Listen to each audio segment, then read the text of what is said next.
আহ, সেই একই গন্ধ।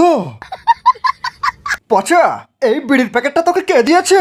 একটা বিড়িখোর বুড়ি। বিড়িখোর বুড়ি? তার মানে আমার মা। এটা এটা মায়ের হাতের তৈরি বিড়ি।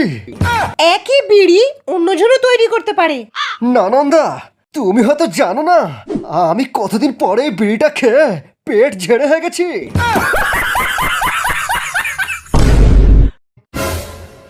মা, মা, তুমি জানো যে আমি তোমার স্পেশাল বিড়ি ছাড়া কিছু খেতে পারি না মা। মা গো, আমাকে একবার একবার তোমার স্পেশাল বিড়িটা খেতে দাও মা।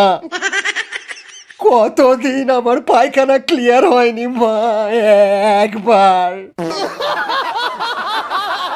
মা, তুমি আর বাবা যখন হানিমুনে গিয়েছিলে তখন একটু খৈনি কিনতে গিয়ে আমার বাবা সিঁড়ি থেকে পা ফসকে পড়ে গিয়ে সেই জায়গায় চোট খেয়েছিল। এ কথা তুমি জানলে কেমন করে? কাল রাতে বাবা আমার স্বপ্নে এসে বলে গেছেন, আরো বলে গেছেন বাবা আমার হওয়ার জন্য পাড়ার সমস্ত বিড়িখোরদেরকে একটা করে শান্তি বিড়ির প্যাকেট কিনে দেওয়ার মানত করেছিলেন, কিন্তু বাবা তা দেননি।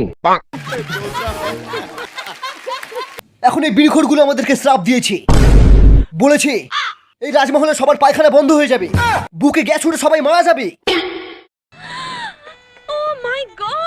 সারাদিনে কটা বিমল খাস? আরে বিমল খেলে মনে হবে পৃথিবীর সব নেশা ছেড়ে দিই। আরে আমি তো হাত দিয়ে যাওয়ার আগেই 10-15 প্যাকেট মেরে দিই।